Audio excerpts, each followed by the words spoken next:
Have you ever had this experience? Now, you've either lost something or you're looking for something and somehow you're just missing it, right? You just can't find it. So you run around looking all over the place, right? Looking for this thing that you are looking for or you have lost. And all the time, it's there, right? Right in front of you. You just can't see it. And so those of you who are much younger than I am may not have this experience all that often.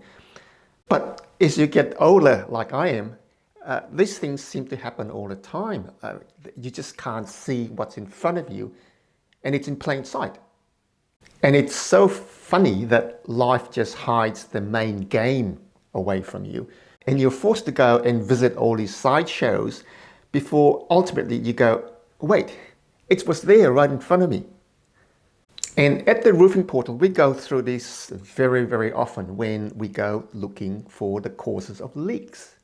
Now, I've got two stories to tell you of how things that are in plain sight we just couldn't see at the first go, and we had to go around in circles before ultimately we go, hey, it was there right in front of us. Why didn't we see it? Now, case number one, whirlybirds. Now, we got called out to a house and the owner pointed out to us, he said, listen, I've had a leak just appear right at the cornices of my ceiling and it seems to be getting worse. And it's not a large leak, it seems to be just a dribble, but it's causing obviously mold to grow. And I have a feeling that it's coming from the whirlybird. So I asked, why do you think it's the whirlybird? Well, he said, the leak seems to have appeared after we had this new whirlybird put in. Now, it seems quite simple, right? It's a leak and the owner knows the history of the leak a lot more than I do, and he's blaming the whirlybird. So we go up on the roof and have a look at the vicinity of the leak and take a few tiles off. And we're always looking for the complex issues of the leak.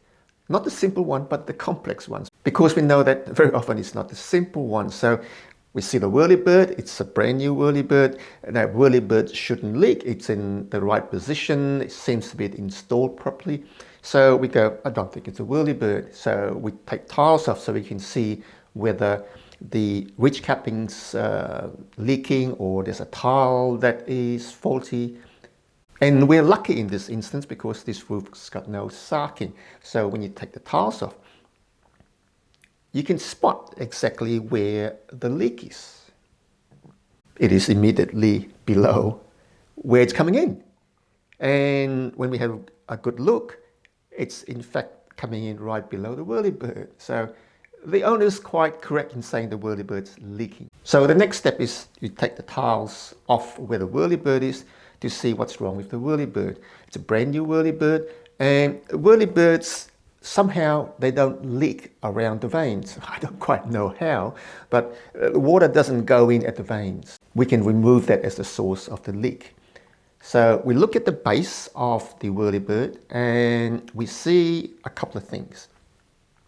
One, the installer hasn't turned the end of the flashing up. So the upstream end of the flashing hasn't been turned up, it's just dead flat and the tiles just sit on top of it. But right beneath that, there is a little black dot. And when we take a closer look at the little black dot, it's in fact a pop rivet. So there we go, straight away we go, the flashing looks all right. We think it's the pop rivet. Because we've got this theory that pop rivets aren't waterproof. So when you do a joint on a roof flashing, you would pop rivet and you would seal between, and then you would then over seal on top of the pop rivets, because the theory is that the pop rivets will leak. They are not waterproof. So it's quite natural to say, well, we'll blame the pop rivet for causing this minute leak, right? But the thing is that recently installed pop rivets don't leak. And we can demonstrate this to you by this little video that we've made where we've installed a pop rivet.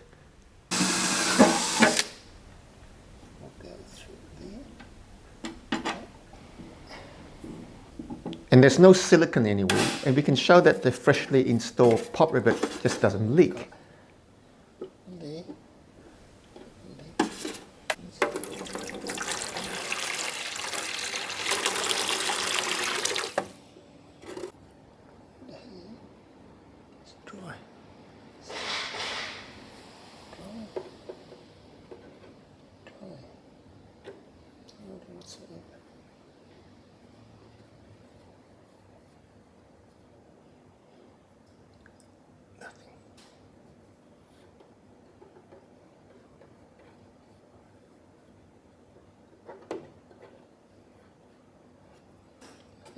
See that there's water in there.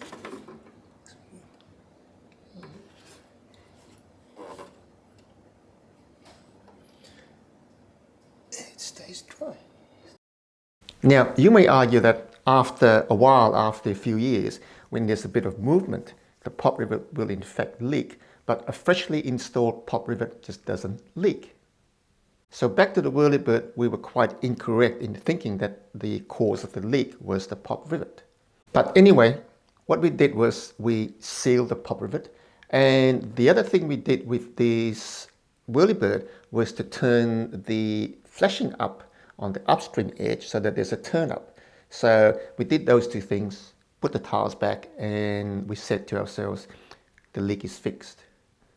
But when we look at it in retrospect, we're going, we don't think the pop rivet is leaking, so why is this Whirlybird leaking? Maybe we haven't found the source of the leak. And when we have a closer look at the flashing, we can see that there is a trickle of water on the flashing where the tile's been sitting, and the water's been dragged up the flashing, and there's a small trickle of water going into the roof on the upstream edge of the Whirlybird flashing, and that's what's causing the leak, not the pop rivet. So if we have just sealed the pop rivet and not fixed the upstream edge of the Whirlybird, we would have had a call back. The owner would have said, hey, it's still leaking. Don't you know what you're doing? So in this story, we are quite lucky that we covered both situations. We have covered the pop rivet, and we've covered the fact that the flashing hasn't been turned up. Now, we can safely rest assured now that that Whirlybird is not going to be leaking. Now, we've got a second story to tell you, and this is a leak that is quite problematic. It's been happening for a while, and no one's been able to figure out why it's leaking. So we've had a look at the roof. It's a fairly new metal Kliplok roof, and we've had a look at the flashing, and there is an apron flashing that is pop riveted with silicone. And when we're talking about pop rivets, we're going, pop rivets would always leak. So what we did was we opened up the apron flashing, took the pop rivets out, and resealed the joint in the apron flashing. And we decided that we'd found the problem, the source of the leak. So we got off the roof and went, well done. But when it rained again, we got another call, and we said, listen, it's still leaking. Not as bad, but it's still leaking. So we go back for trip number 2. Well, the good thing about trip number 2 is that we've eliminated the pop rivet and the apron flashing, so we start looking elsewhere. And guess what we saw on this fairly new roof? It's not something that you would expect. We saw a hole on the Kliplok roof. It's not a very big hole, but it's in the pan, and it's sizable enough so that when you have long duration rain, it would cause a continuous drip into the ceiling below and cause problems in the residence. So this hole in the roof was the main show. We went around all the side shows and we missed the main show, which was right in front of our eyes if we had looked in the first place. So why do we have to go through all these side shows before we get to the main show? And this is what life is all about, right? It would really be boring if you got the answers to everything that you ever wanted straight away. You've got to go digging, and this is what the purpose of life is, right? You've got to go and do all these little mini journeys in order to figure out that what you've been missing or what you're looking for is right there in front of your eyes. You just weren't able to see it.